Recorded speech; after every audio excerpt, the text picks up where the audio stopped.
So hello and welcome to Let's Like SEO. So here's a question: to disallow or not to disallow?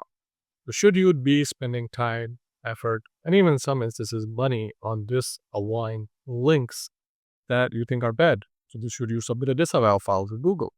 And does Google really determine the value of your site based on a bunch of based on dozens of or maybe hundreds of thousands of bad backlinks that are pointing to it? In this video, I'm going to clarify why I am not in favor of a disavow file for every link that you receive or every bad link that you receive. And why, if you overdo the disavow file, you could end up actually dinging your website than doing it any good. Okay? So the first one is I'm going to start with quoting John Miller, who just recently said, um, and this was a response to an SEO who noticed 10,000 new links to a site in 3 months. And so they probably asked John Miller on Blue Sky about, whether they should submit a disavow file. But John Miller said, on the other hand, it might be useful to weed out, though, to see if there's something relevant there too.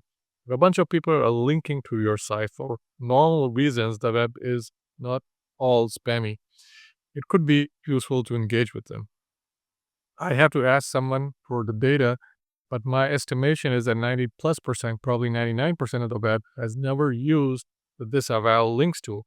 Probably none of the big sites do it too. But it's in the spammer's best interest to encourage others to spend time on it.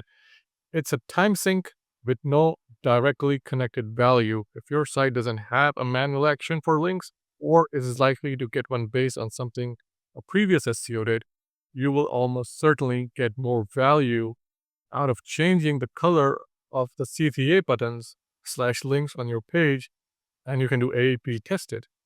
And all of those almost certainly nitpickers, go for it, knock yourself out.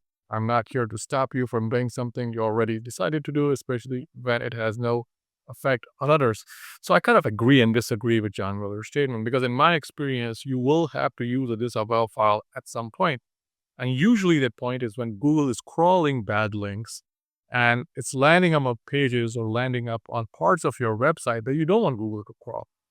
And I've had instances where they are subdomains, where they are parts of a website that spammers will link to that you do not want Google crawling because A, you have no index those pages, B, those pages add no value, but because those pages are being crawled, they kind of are counting towards your crawl budget and eating up through it.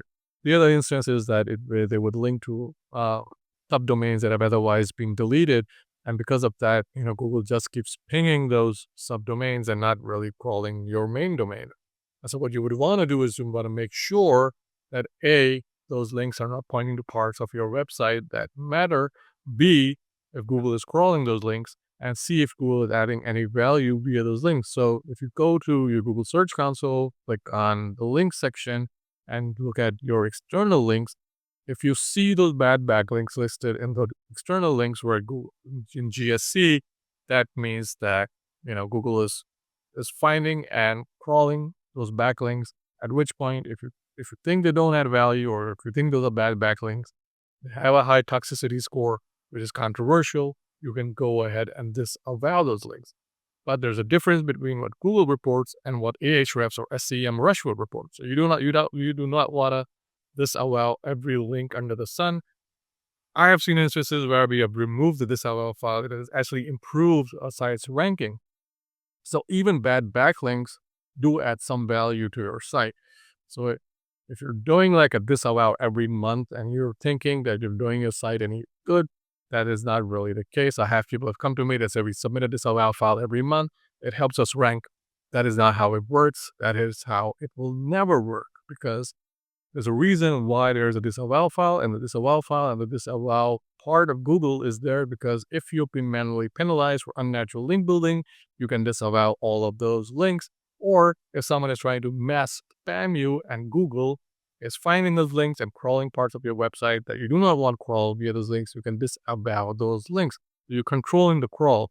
There are two instances where you'd want to use a disavow file.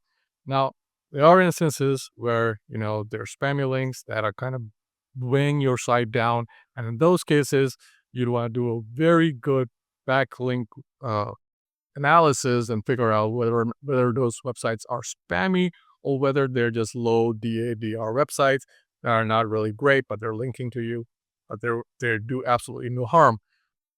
So you want to go ahead and test this out before you disavow or before you submit a disavow file. I cannot stress this enough because there have been instances where people have submitted a disavow file and it does not do them any good. In fact, in some instances, it even does them their website a disservice. So let me know in the comments below what you think about the disavow file. If you think John Miller is correct about this, and if so, then why? What your experience has been. Like and subscribe as always. Leave a comment below, and happy ranking.